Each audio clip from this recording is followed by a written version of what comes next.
Hidden beneath the seas, the walls of a great city are visible. There are those who believe the architects were the vanguards of a society that took root in a new land. Who built it and why are still unknown. Perhaps these ancients knew more of the world than modern men imagine. In any civilization, there are some who take risks, men who reach beyond safe borders.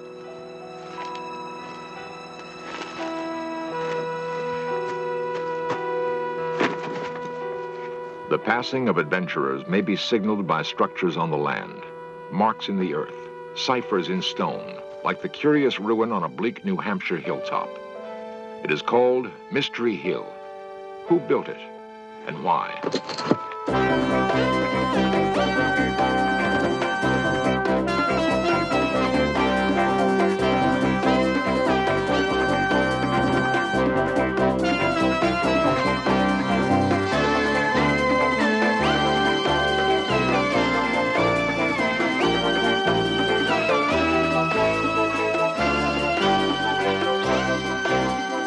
New evidence suggests that North America was colonized long before the birth of Christ.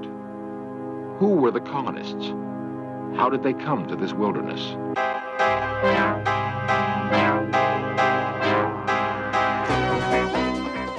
This series presents information based in part on theory and conjecture. The producer's purpose is to suggest some possible explanation, but not necessarily the only ones to the mysteries we will examine.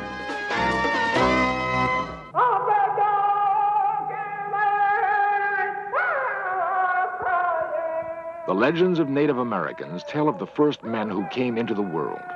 They were brothers to wolves, or sired by the very stars. Men, it was said, were animals, and animals were men.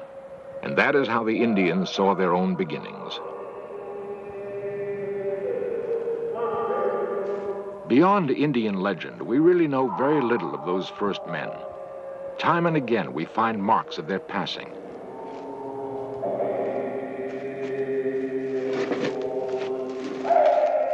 Who were they? Where did they come from? What drove them to probe the wilderness and build outposts? Too many traces have been left by early wanderers. They cannot be ignored or easily explained away. In scattered enclaves, a fragment of what had been built may survive. It will become a small piece of our past, an item of evidence that leads researchers to the discovery of what truly occurred.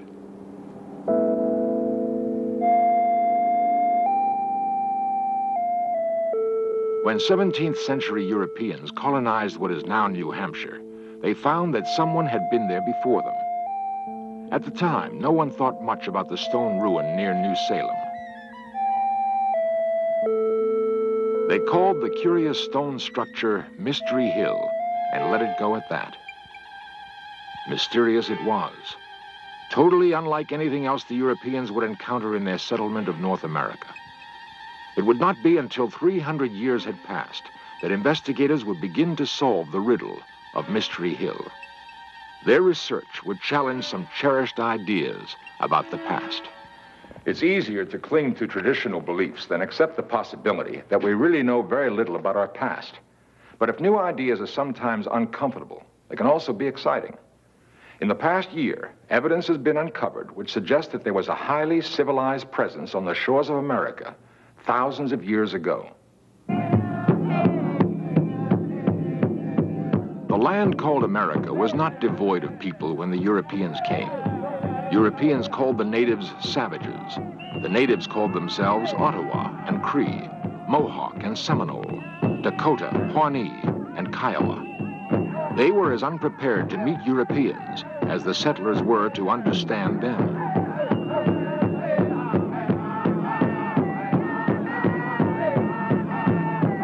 Whatever their common origin might have been, the Old and New World peoples had little in common.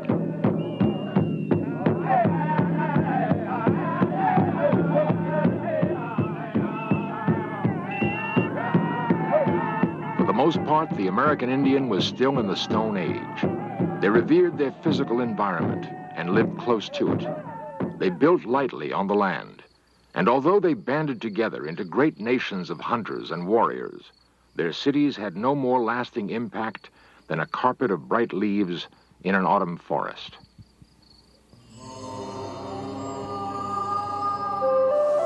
Mystery Hill is not in the manner of buffalo hide teepees. It was built to last. Indians of this region did not build in stone. They lacked even the tools to do so. Mystery Hill would have been destroyed years ago if it were not for the efforts of Bostonian Robert Stone. Stone bought up the ruin so that it could be preserved for scientific study and the enjoyment of tourists. Yeah. They would put the ashes in there, in other words. That's what we assume, yeah. Was this standing when you came here? Yes. Professor Hans Holzer has come to learn what Stone knows of the site. A noted author and student of antiquity, Holzer will attempt to answer the questions: who passed this way and why?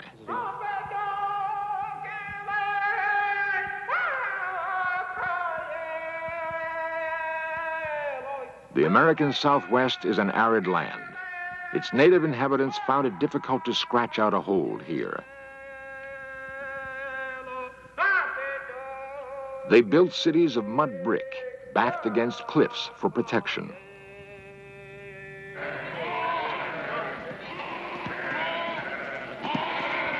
Life hasn't changed much for the inheritors of this land.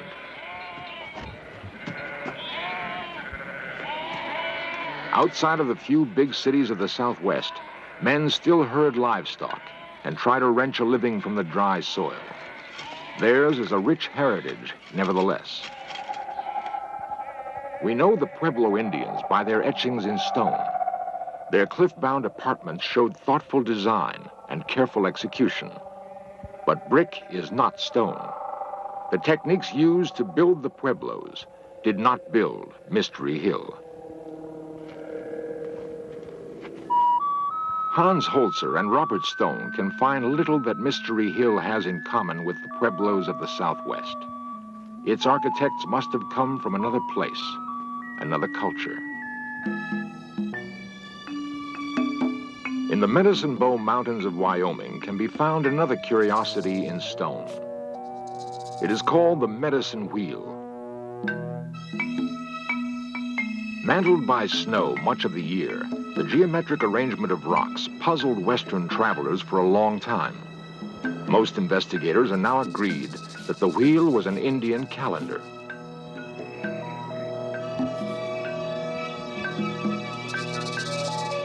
By the placement of stones, its makers could calculate the time remaining before the summer thaw. The very lack of a settlement area breaks the tie to Mystery Hill.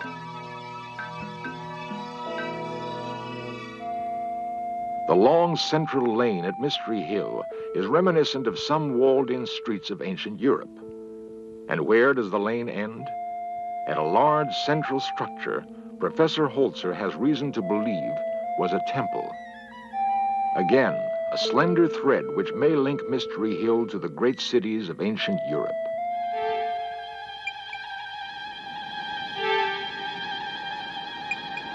Might the strange visitors to Mystery Hill have crossed an ocean? We have evidence that Norsemen like Leif Erikson made epic voyages in the 10th century. Erikson was blown off course while making a passage to Greenland. The landfall he reported making is thought to have been Newfoundland. He likely touched the New World, but all evidence is that he had neither the charter nor the will to begin a colony.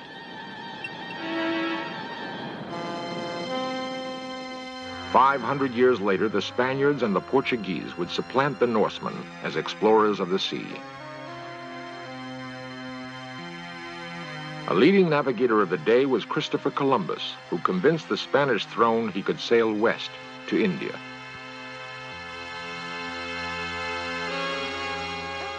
These voyages were overtures to the coming of European colonization of the Americas in the 17th century. It is certain, however, that there were ships capable of making ocean crossings long before the time of Columbus or Leif Erikson.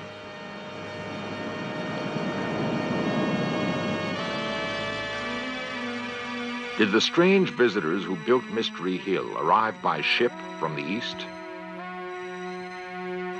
And is this curious design on stone the random sign of a newcomer?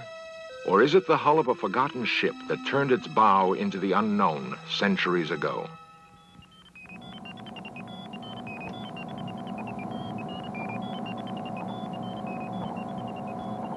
At a laboratory in Cambridge, Massachusetts, scientists burn a bit of charcoal found at Mystery Hill.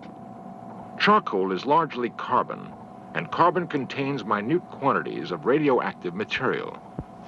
This material decays at a constant rate. Knowing that, scientists can fix the age of the sample. They determined that it is at least 3,000 years old. The charcoal was found wedged between slabs of rock at Mystery Hill. The fire that produced it was lighted 1,000 years before the birth of Christ. And the open question remains, but by whom?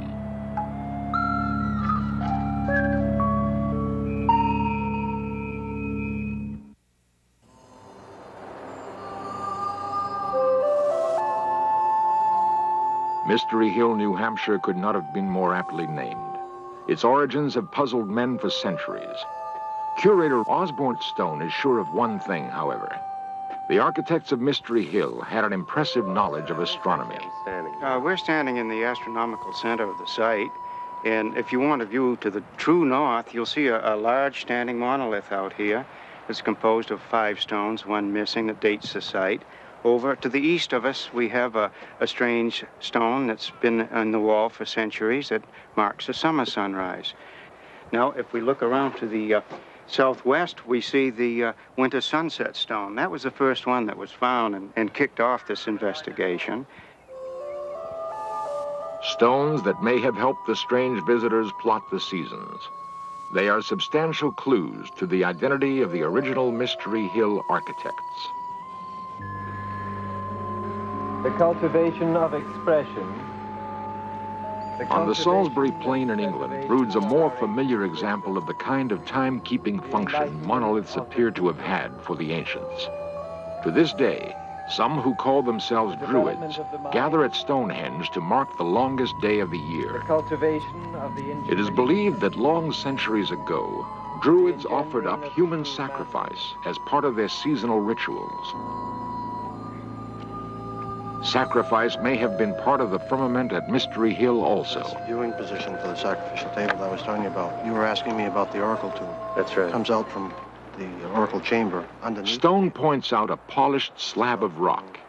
6-8 inches. The grooves might once have run with blood to appease a god whose voice rumbled up from the earth. We used to give the oracle all the time through there, but... It appears that the builders of Mystery Hill imported their gods as well as their science. Some had theorized that Mystery Hill was the work of New Hampshire colonialists. This is where we come to the entrance of the oracle chamber. I think we have pictures that date back... What Stone calls the sacrificial table and the recently excavated oracle chamber are unlikely relics of English colonialism. The chamber was discovered in the darkened recesses of Mystery Hill.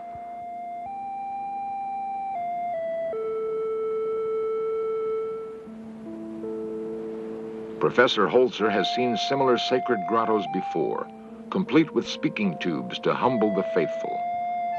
The so-called oracle chamber had been the work of another society, a civilization where obedience to the Delphic voices was immediate and complete. The chamber was found not in America, but amid the ancient ruins of the Mediterranean. Holzer will need more than these similarities if he is to advance his theory about Mystery Hill's strange visitors.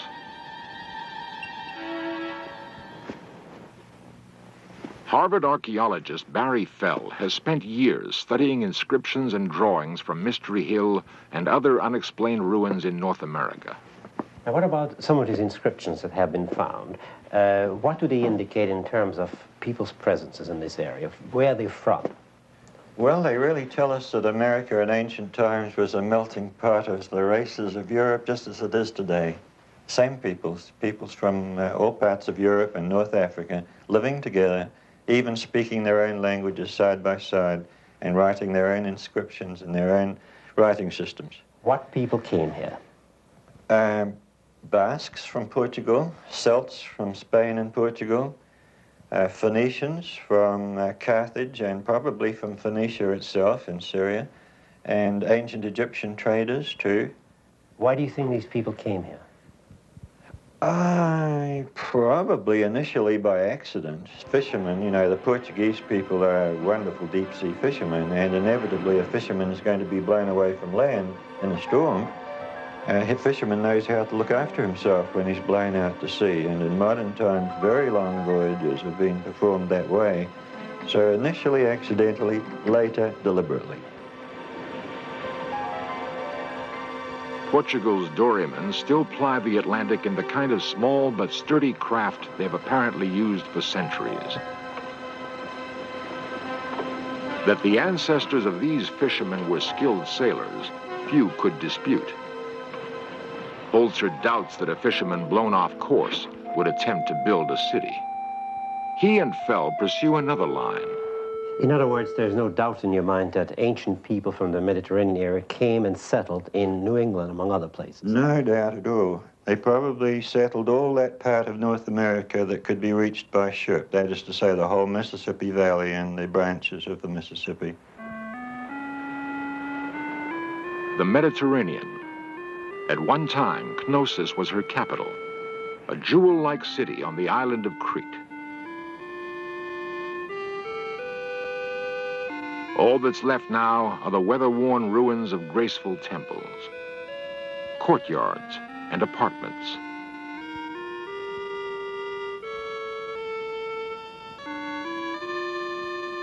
The people of this island were called Minoans. They were heirs to Phoenician sea kings who sailed here from what is now Lebanon. The Minoans loved music and art almost as much as they loved the sea. Even their architecture had a lyrical quality. The sea never seemed far from their thoughts. They must have gloried in all its aspects. The sea brought the Minoans power and wealth. Perhaps they had commerce with other advanced civilizations now lost to us.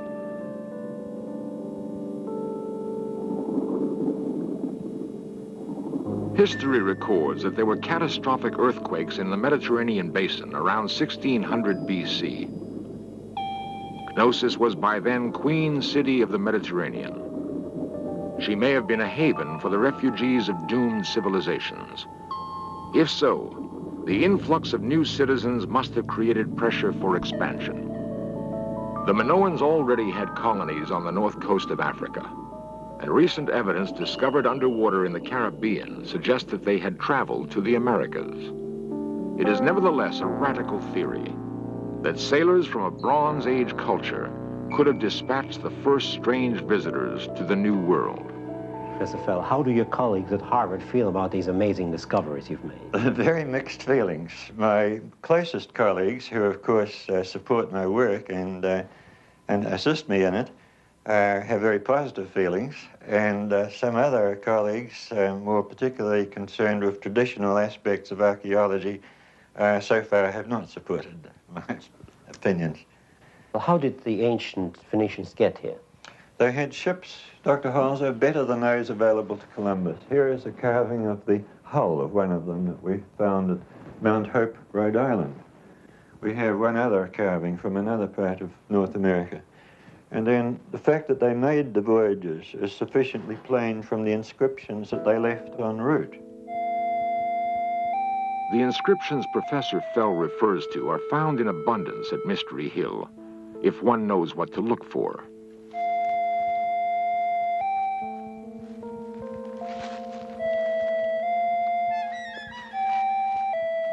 Osborne Stone, who assists his cousin Robert in preserving the site, points one out to Dr. Holzer.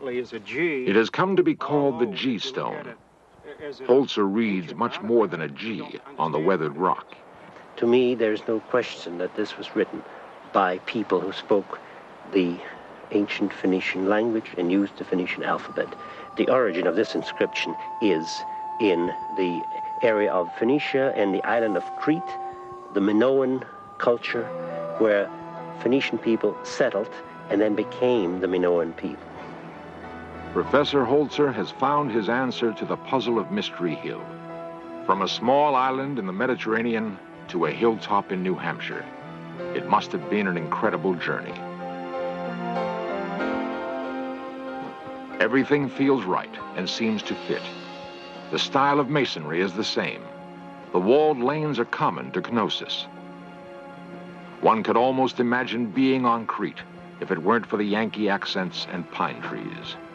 Many will find it hard to believe the implications of Professor Fell's painstaking research or the results of the carbon dating. But the late summer of 1976 saw two distinguished researchers joining the ranks of those who support the Minoan theory. And there were indications of more hard evidence to come. Skeptics abound in every culture. The Minoans may have found it difficult to believe there was much of a future here in America. It must have seemed so primitive. Perhaps that's why they vanished. The same curiosity which may someday take us to the stars has apparently propelled mankind throughout its long centuries of wanderings on this planet. We have evidence now that America was known to great civilizations which had become dim memories long before the birth of Christ. Much of what those strange visitors knew may be lost to us forever.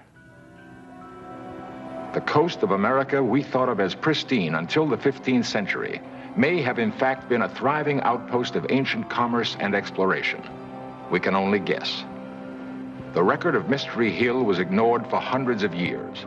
It tells us that the Phoenicians may not have been the first strange visitors to America, but that they were apparently the first to build a link between the old and new worlds.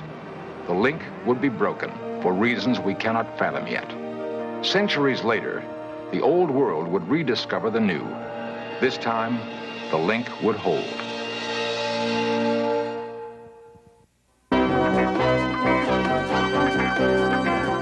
Lost civilizations, extraterrestrials, myths and monsters, missing persons, magic and witchcraft, unexplained phenomena.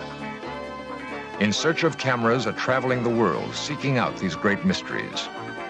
This program was the result of the work of scientists, researchers, and a group of highly skilled technicians.